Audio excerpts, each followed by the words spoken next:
All right. Just have to start our stream over. There's nothing really I can do about it because they would start some bullshit over here with YouTube and their crap. And oh my God, it drives you insane with that mess. I believe you can talk about crop circles. I believe I gave a fair use notice. I will just have to go out and do an argument about this as usual. It just drives me insane. See, they're already third-party content. What third? I don't know anything about no third-party content. Show me what you're talking about. See? Well, take action. What the hell does it want me to do? Okay, let's see. This is driving me insane. I'm going to make it appeal to it. You still can decide to appeal later. No, I'm going to appeal. I'm going to appeal it. I'm going to appeal it. Is what I'm going to do. Oh, I'm sorry, Sprinkle. Let me send you this thing right quick. Sorry, girl. I don't understand. What the hell? Makes no sense at all. But I've won copyright strikes on that before, so I will do it again. It's okay. I just don't understand. I'm so fucking tired of dealing with it. It makes you want to go out to some other damn here. Makes you want to go to a different damn platform somewhere because it's ridiculous. It's out of control. There you go. Paste. There you go. All right. All right, we're back on. Oh my God. I just have to go fight it out with YouTube. There's really nothing more I can do about it. So I don't understand, but okay. It's all right. Every time I turn around, there's some goddamn bullshit over here on YouTube. And yeah, it pisses me off. It absolutely does piss me off. I did send you the link. All right, there. All right.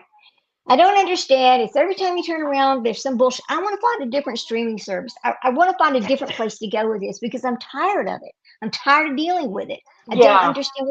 What am I hearing that back noise from? Have you got something turned up? Hold on, just look. There you go. Try that. Is it done? No, I can still hear it. Is it off? Yeah, there you go. I'm like, oh. Okay. So we'll just fight it out. It's not a big deal. I mean, it happens to everybody, but it's just something that, it's every time you turn around with this YouTube shit, what the hell? I mean, I won my last appeal on that, so I'm pretty sure I'll win my next appeal on that. But I just get tired of having to deal with that was just there's, it's that third party. Third party, I mean, what? I don't know what the hell you're talking about. I'm showing things that are on YouTube. It is a YouTube video. Right. So what is third party? And then they just freeze you right in the middle. Yeah, they do. That's what they do. So I don't understand, but we'll go ahead and take care of it. It's all right. I'll fix it. It's not a problem. We'll just go back over here to YouTube, and I guess we'll play everybody's YouTube shit like that. How about that? That's what they want you to do, is play everybody's YouTube and comment on that. So here we go. Let's go back to YouTube. And we're going to talk about, turn this off. And let's go over here to the U.S. government and YouTube. And what the hell? No, I don't want that. Come on now. Let's go to YouTube. There we go. Come on, go to YouTube, bitch. All right. I'm sorry, I'm angry now. Let's go. UFO and U.S. government. We'll just play somebody else's work, which is something I don't like doing, but we'll just have to do that. It's fine. Non-humans. Here we go. This is from 2 years ago. Biologics. This is from going to be WUSA 9. Okay, guys, this changes the whole show, but that's okay. It's okay.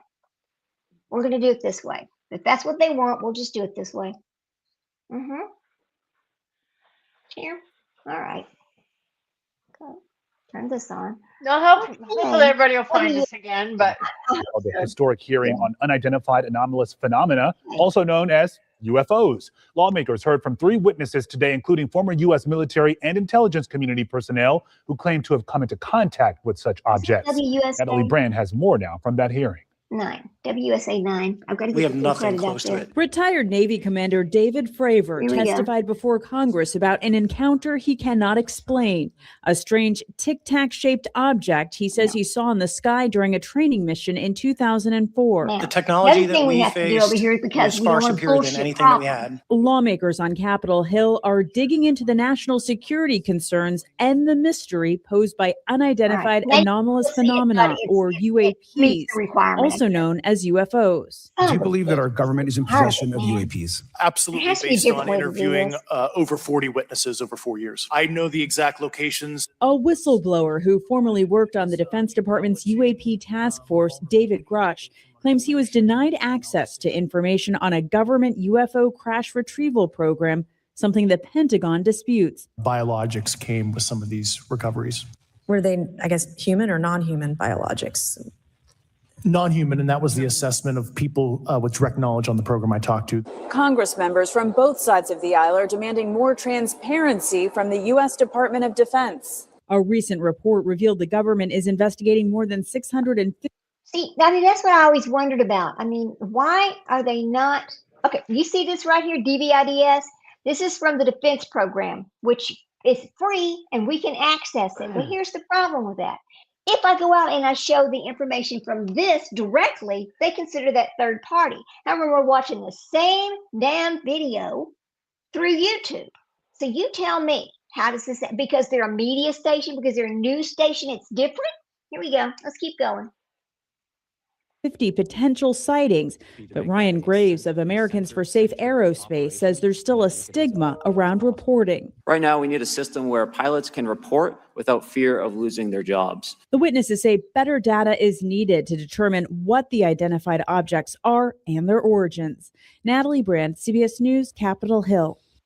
It's interesting stuff, isn't it? Now, hang on a second. Ms. Mace. Oh, Thank you, Mr. Chairman, and good morning There's to a new our one. witnesses Let's see who are what this is testifying today. I want to thank each of you for being here to discuss a topic of grave importance to this our is national Forbes, security. breaking news. Earlier this What's year, a it about? Chinese spy balloon was shot down off the coast of my home state of South Carolina.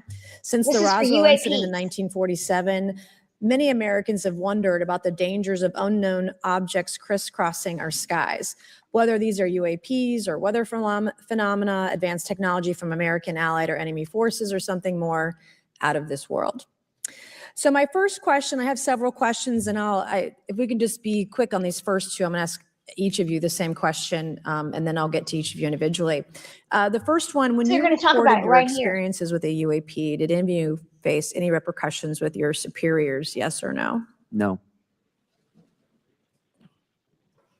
No. I've actually never seen anything personally, believe it or not. So All right. And then do you believe interesting. there's an active disinformation campaign within our government to deny Yes, I do. existence of UAPs, yes or no?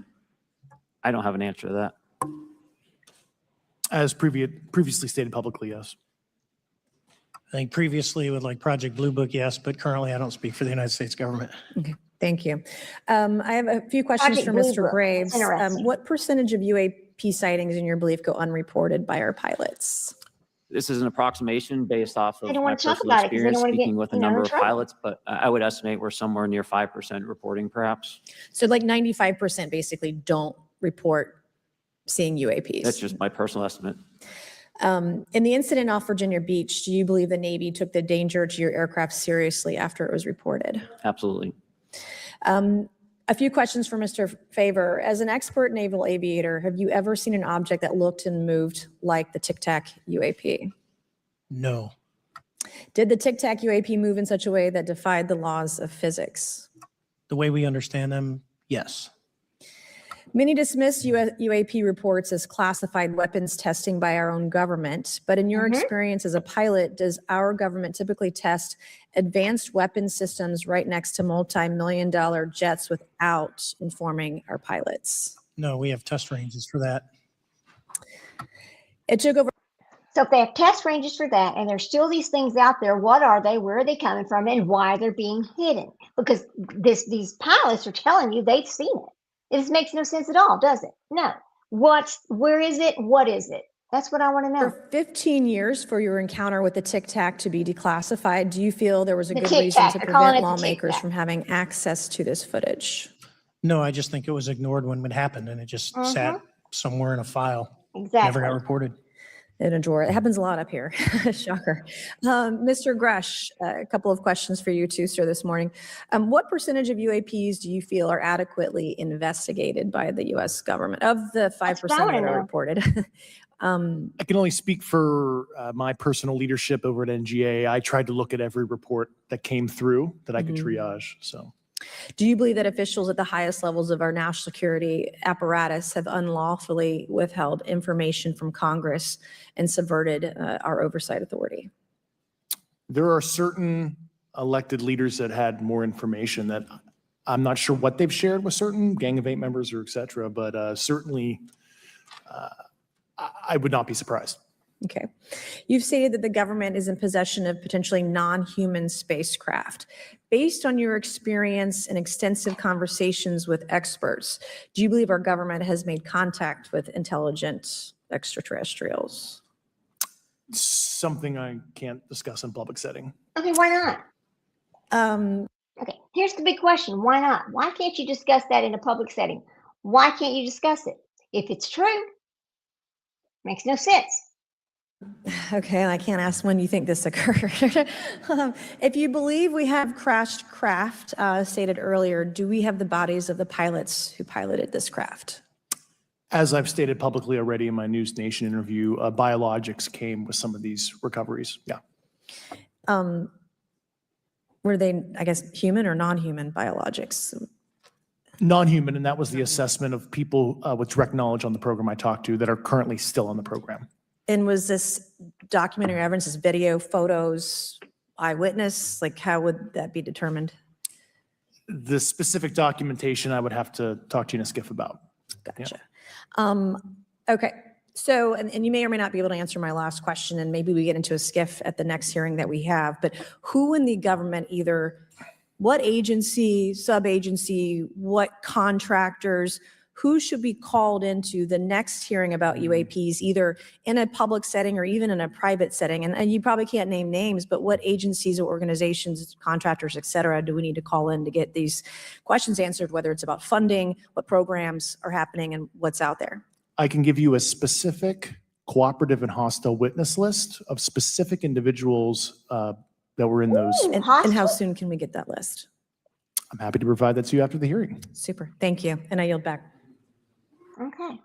So there's the discussion on, yes, that he is telling you they have had, they've recovered things from crashes and it had biological material in it. So they're telling you it's out there. He's telling you, but he's saying he can't discuss it. Why is the U.S. government hiding it from us? That is what we want to know. So let me go back over here.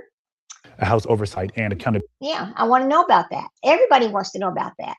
Now, this is from 5 months ago, and it is in Texas, and this is from CBS News, and it was seen, and it was caught on video. Video involving an unidentified object was the subject on Capitol Hill. It appears to show a U.S. military drone shooting a missile at the object that was off the coast of Yemen last year. But as Charlie D'Agata is about to show us, the mission did not go as planned. The newly released video captured by a U.S. Reaper drone shows a glowing orb off the coast of Yemen. Suddenly, on the left side of your screen, you see a Hellfire missile zip in, strike that unidentified object, and bounce right off it. When we slow the video down, you see the Hellfire missile continue to travel on its path, that trajectory becoming clearer from this zoomed out angle. Not shown is a second Reaper drone that launched the missile. Congressman Eric Burleson shared the video at a House Oversight Committee on what the military calls unidentified aerial phenomena, better known as UFOs. That's a Hellfire missile smacking into that UFO and just bouncing. Okay, he's telling you that's a Hellfire missile smacking into a UFO, but yet the government's telling us, oh, there's no such thing. Oh, no, we can't talk about it. Oh, we're going to hide it from you guys. I mean, why? Why? If it's out there, how long do we have to wait before we can actually see these things? And why do you want to hide it? Now, there is some controversy about why they don't disclose UFOs or any of the information from the UFOs that have been found. There is a thought that it would scare the hell out of humans. It would scare us all, you know, and it would change how America runs. It would change how we operate every day.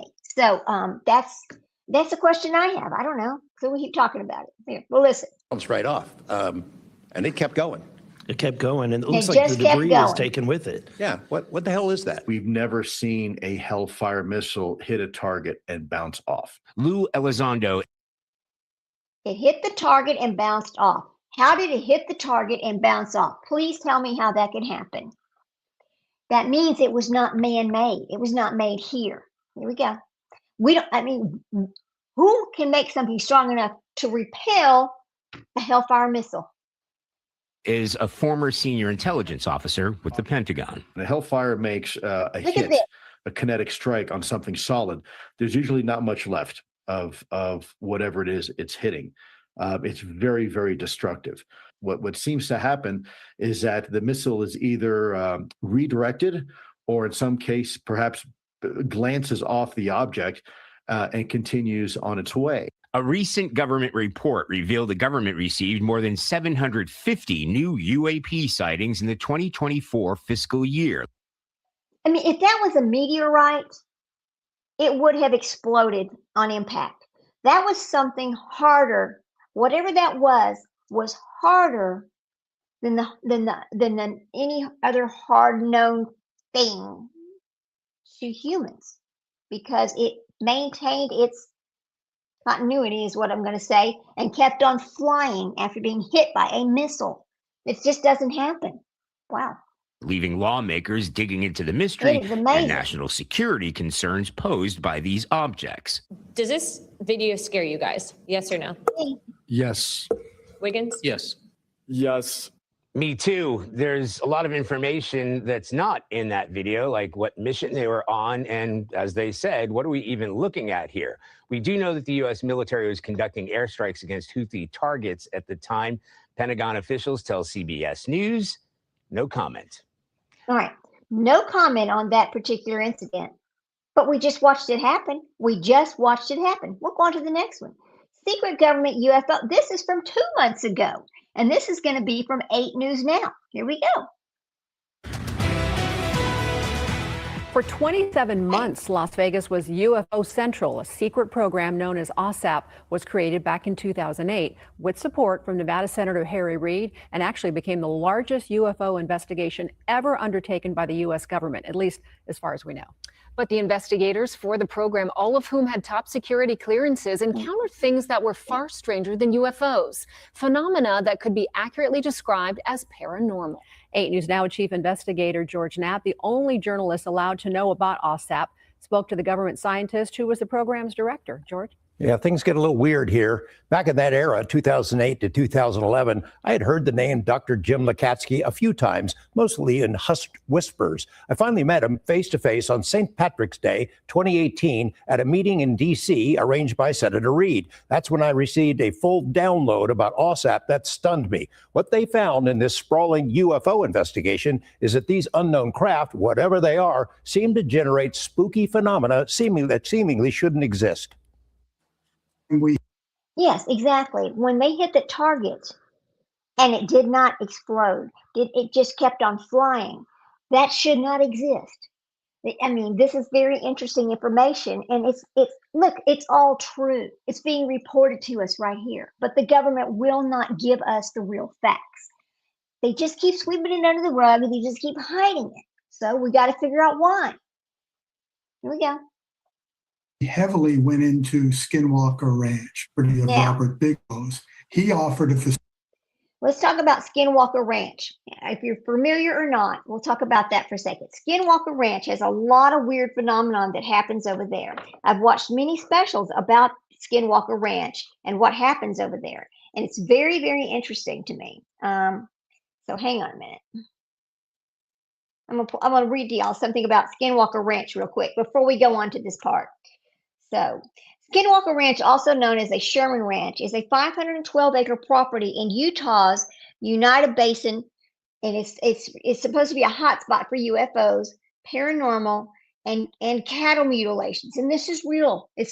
They've shown this many times.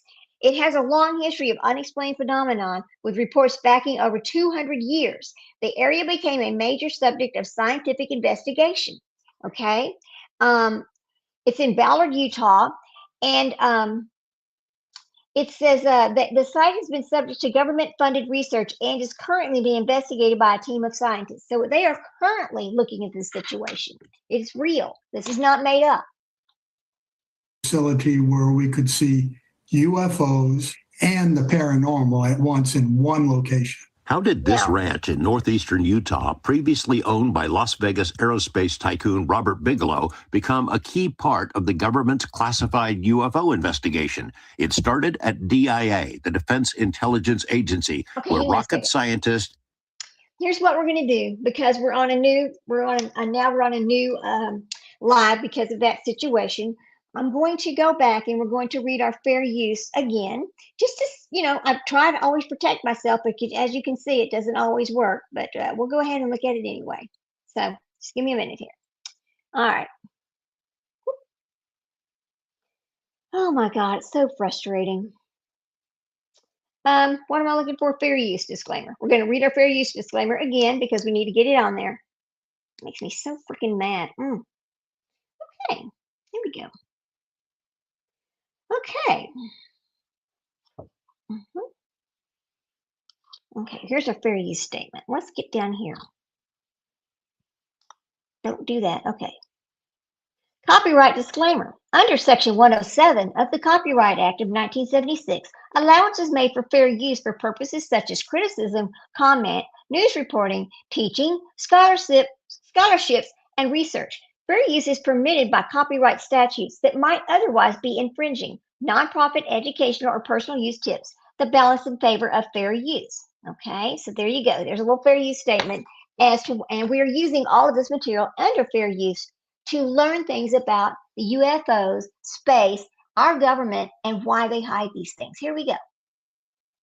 An intelligence analyst, Dr. James Lakatsky, and a colleague, Jay Stratton, became both puzzled and alarmed by reports about UFO intrusions at many of our nation's most sensitive national defense facilities.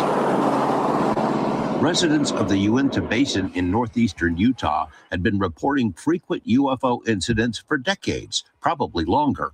And the Bigelow Ranch was deemed an epicenter of weird activity, not just UFOs, but also unknown creatures, things that presumably exist only in myths or movies. Okay. Bigelow's organization, NIDS, moved on to the ranch, and its team of scientists and investigators began collecting testimony from residents, then started seeing the creatures and phenomena for themselves. Lakatsky, Stratton, and the bosses at DIA were intrigued, not repelled, by the wild stories. They wanted to know if UFOs and the seemingly related paranormal incidents might be considered a threat. Because I could see from my organization the threat potential, and we weren't covering many of the things you were observing. Strange creatures. I mean, think of inducing these, what might be called illusions. But see, this is not the only place where skinwalkers are talked about. There are skinwalkers notated and talked about and in records of history in other places. So what exactly is a skinwalker? Well, that's what we need to look at and talk about real quick. Is it part of the UFO? Is it a UFO? Is it an alien? Is it something that's been here forever? What exactly is a skinwalker? Okay, skinwalkers. Skinwalkers are Yi Naladushi, which is in the Navajo culture, is a malevolent, shape-shifting witch capable of turning into animals, wolves, coyotes, fox, and owls to inflict harm, sickness, or chaos. It's rooted in the Navajo, Apache, or Ute folklore. This represents the antithesis of Navajo values and are feared entities. Modern interpretations often confuse them with mimic monsters or werewolves. Now, they are not just in Utah. They are talked about being in other places as well. Anywhere that there was Navajo or Native American, yes, they call it folklore, but is it the true story? I mean, they're saying it is right here. The Navajo culture, a skinwalker is believed to be a type of harmful witch. Okay, so are there harmful witches that are shape-shifting on this ranch, or is it alien? What is it exactly? Here we go.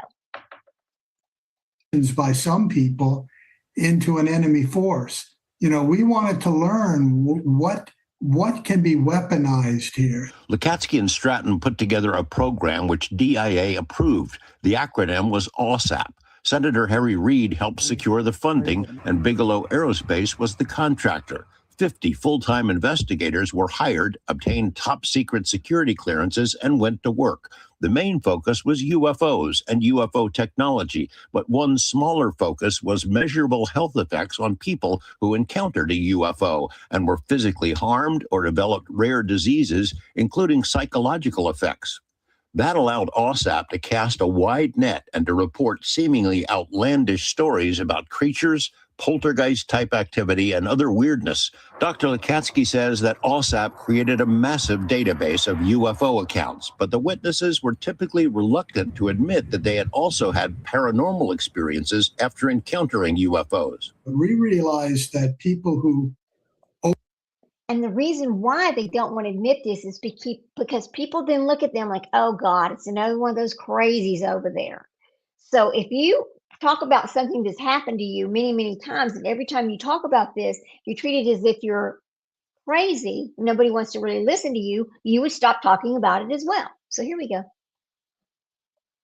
Openly say and are confident enough to say, I observed a UFO up close, maybe on the ground, that they always seem to have a paranormal connection in some way if you gently push them. Perhaps the strangest experience reported by nearly everyone in OSAP who visited the Bigelow Ranch is what is now known as the hitchhiker effect. At least 5 highly experienced intelligence officers who went to the ranch to check things out came into contact with paranormal phenomena and then took it home with them. They and their families would see balls of light inside their homes, shadowy figures, even creatures that were physical, not merely a mental image.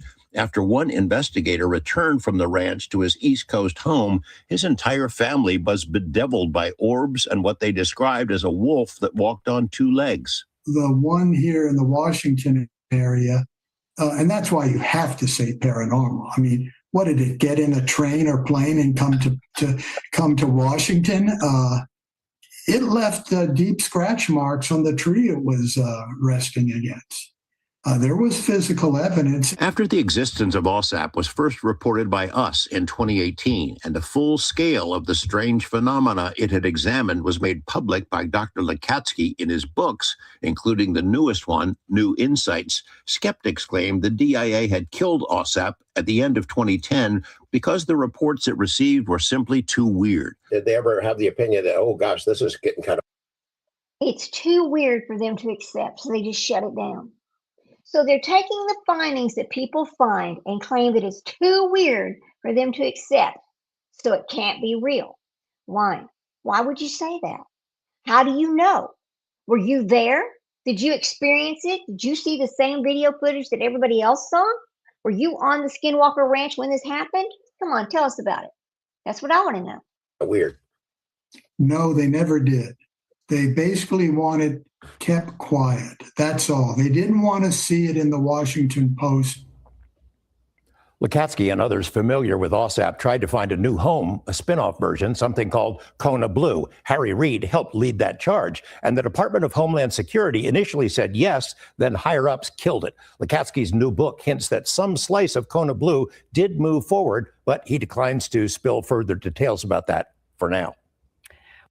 You know, okay, so we're going to go off of here. But there is another, I need to get my iPad out and pull this back up. But there's another discussion that's happening, and they named it, you know how they always name these things like little code names. I think it's called Blue Book. I think it was called Blue Book, actually. But I'll have to look that back up. But let's look at this one over here. Now, this is from the History Channel, and this was just 9 months ago when they talked about ancient aliens and inside Area 51 and the new theories that go on in this. So we're going to look at this for a second. It has 9 chapters to it, but it also is full credit to the History Channel. And again, we're using this content under fair use for educational purposes to learn about why U.S. government will not release the information to the public about UFOs, aliens, etc. So here we go. Yucca Flat, Nevada, May 19th, 1953. At 5:05 a.m., one of a series of nuclear tests, under the umbrella codenamed Upshot Knothole, is set off. Within seconds of the blast, a disc-shaped object is seen rapidly descending from the sky, headed south toward Las Vegas, then disappearing into the mountains. Just 2 days after this event, government officials secretly gathered a team of scientists for a curious assignment. They were to investigate the crash of an unidentified flying object on the outskirts of Kingman, Arizona, a city 175 miles south of the nuclear test site. There were 40 engineers that boarded a bus, and they took a long 3.5-hour ride from Phoenix to Kingman. When they got there, it was nighttime. There were MPs on all corners of the craft. It's about a 40-foot diameter disc-shaped craft that was perfectly. So this is somebody who actually saw this. I mean, this is not made up. It is absolutely real. It is here in America. It is Roswell. It is Area 51. It is something that they saw after the explosion that they did out in that test field. So apparently it was underground until the explosion happened. So here we go. Intact. There wasn't a scratch on it. There were 4 beings associated with this craft, and they shipped it to Groom Lake. Groom Lake is the Area 51 region in Nevada. When Area 51 was just bare bones, they took the craft and the aliens out to that location in the middle of the Nevada desert because it was so remote. And around that, they built Area 51. Hidden within a ring of mountains deep in the Nevada desert, Area 51 is a top-secret military installation that has long been rumored to hold evidence of alien technology. And there are even stories that a special facility at Area 51 once held a survivor of the 1953 Kingman UFO crash, an alien entity known as J-Rod. J-Rod is an alien. Now, we've heard them talk about J-Rod many, many times, and we've heard them talk about Roswell many, many times. But just like in the video we saw a while ago, when they shot a missile at this item and it didn't even grade, it hit it, but it did nothing. It just kept flying, just kept on going. So where did this come from? What kind of metal, or what was this object made out of that could withstand this missile, that should have obliterated it? It should have just turned into nothing but sand pebbles at the point of impact. Okay, what was it? Has this got something to do? Is this the same kind of material that J-Rod came out of, that was hiding in the desert? Let's go see. And who allegedly worked at Area 51 over a period of years. And it was J-Rod's mission or duty to help reverse engineer technology that was apparently from the 1953 Kingman UFO crash. J-Rod was one of the crash survivors and worked directly with our own government. Captain Bill Uhouse, a former Navy pilot who later worked for the U.S. Air Force performing experimental testing on aircraft, was assigned to Area 51 in the mid-1960s. And he claims that he not only studied the craft that allegedly crashed in Kingman, Arizona, but also had direct contact with J-Rod. We had a long period of introduction into meeting, an alien. And I called him J-Rod. That's the name that the linguist gave him. And he would talk, but he'd sound just like, if you spoke, he'd sound like you. He's like one of the, a parrot, but he'd try and answer your question, Basically, it was only engineering advice or science advice. There's also another whistleblower by the name of Dan Burish. And Dan Burish said that he was hired as a microbiologist to basically care for J-Rod, ensuring that he remained healthy. And this went on for years and years and years. How could this all be a lie? We have to know. And why in the world can't they just tell us the truth? Why is it still hidden? Why is there nobody willing to release the documents that we know are there, that have discussed it, that have all the evidence, that have all the, the years and years of study and all the information that we know is out there? But no, they want to keep hiding it from us. Why? We can't just sweep it under the rug. I mean, look, Epstein's finally out. They tried to sweep that under the rug. We just can't keep sweeping things under the rug. Let's keep going. According to Dan Burish and Bill Uhouse, J-Rod was housed in a special underground chamber at Area 51. And there have been numerous other accounts of extraterrestrials working with the United States government. There's a lot of stories that we've worked with the aliens at Area 51, or some say at a base nearby, kind of in the desert out there. And we've been working with them in underground labs, and they have been sharing information for us to enhance our technologies. Is it possible that the United States government has met with and worked with entities like J-Rod and other alien visitors since at least the 1950s? According to UFO researchers, there is evidence that extraterrestrials have not only been held at secret military bases, but have even met face-to-face with the commander-in-chief inside the walls of the Pentagon. One of the most detailed accounts. And y'all have to remember, this is from 9 months ago. So it includes some old information, but it's the same information that we have heard many, many times over and over. How can this information not be real if we hear it over and over and over? Here we go. Of a presidential close encounter is the story of an otherworldly visitor named Valiant Thor. The story of Valiant Thor comes from a gentleman by the name of Frank Stranges, who's a chaplain and apparently held a top secret clearance. As the story goes, in 1957, a UFO landed in Virginia, very close to Washington, D.C. Police officers were called to the scene, and out stepped a human-looking gentleman who wanted to visit with then President Eisenhower. He was taken directly to the Pentagon and was able to arrange a meeting with President Eisenhower.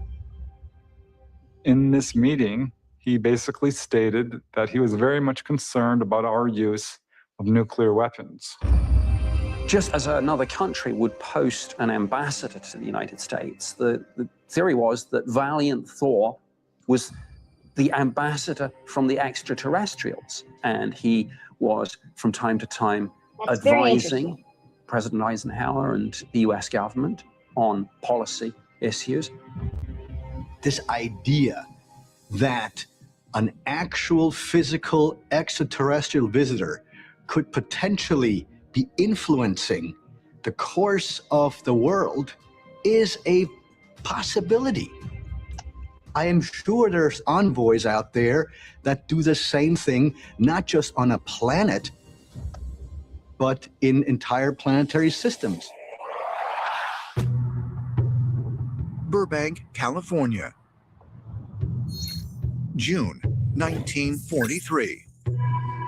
In the midst of World War II, the government presses the Lockheed Aircraft Corporation to develop the next generation of military planes.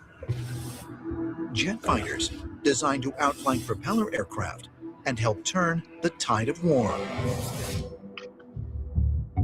A team headed by Lockheed engineer Clarence Kelly Johnson delivers the first production model in just 143 days.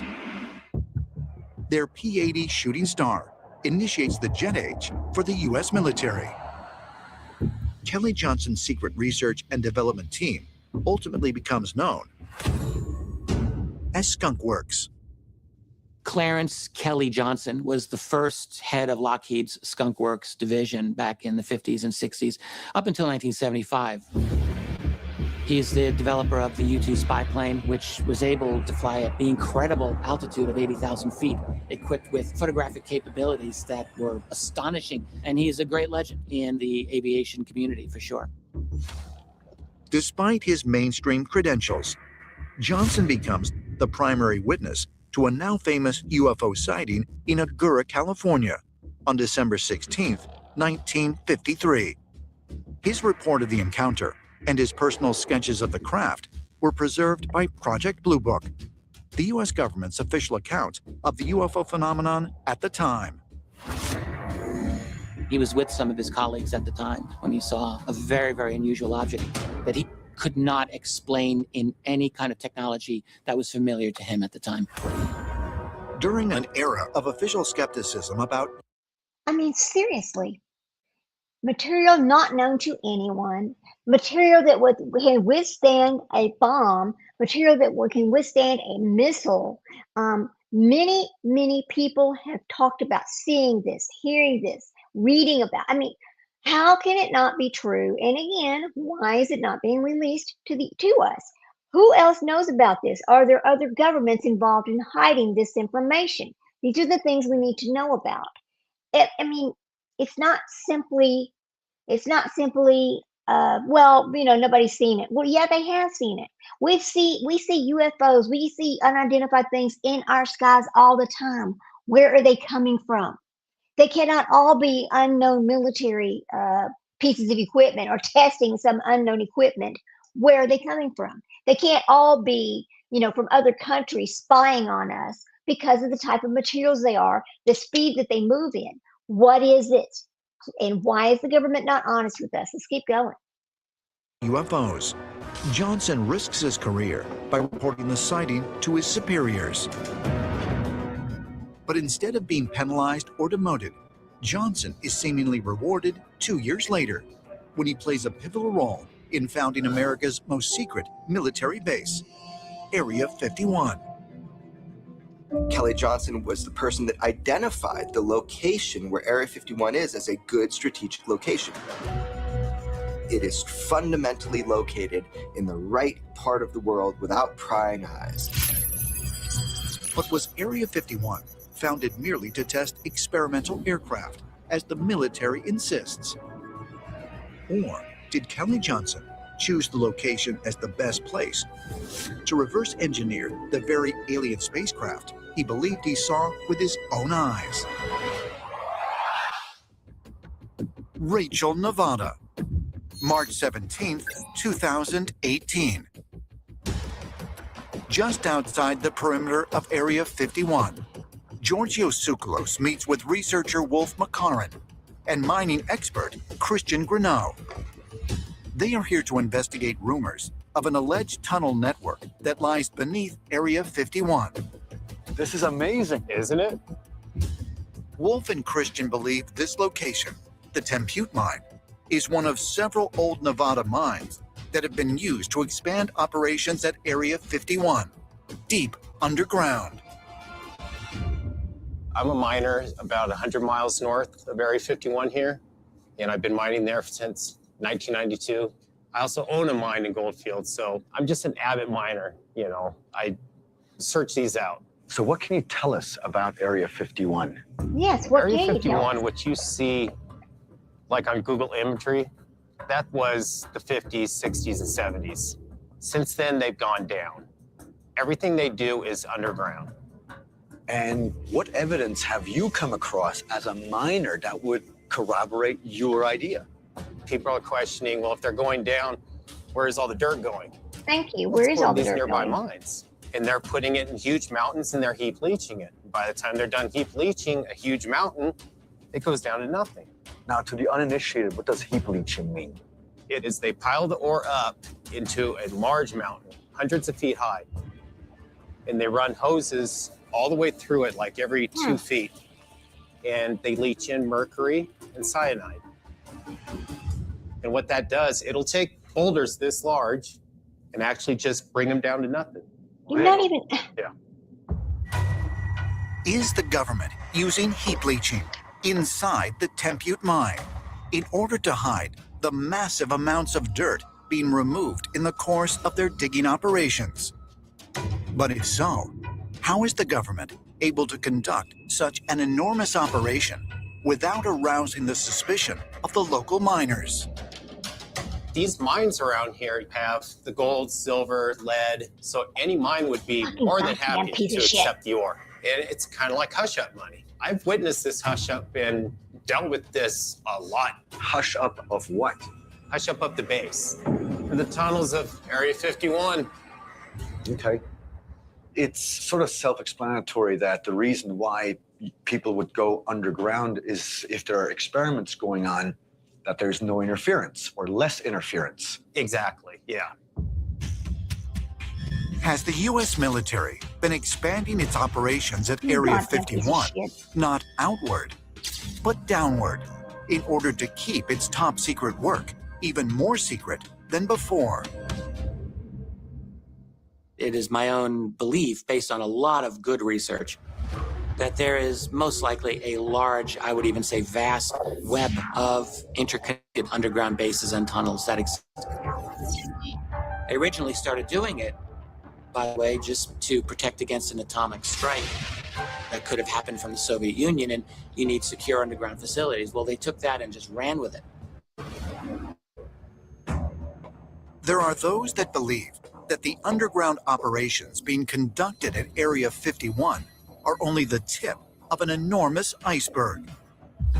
It's just one of many secret government facilities. See, I believe there are many other secret spaces where they are studying these things, where things could be that we don't know about. It's not just Area 51. I believe they're all over this country.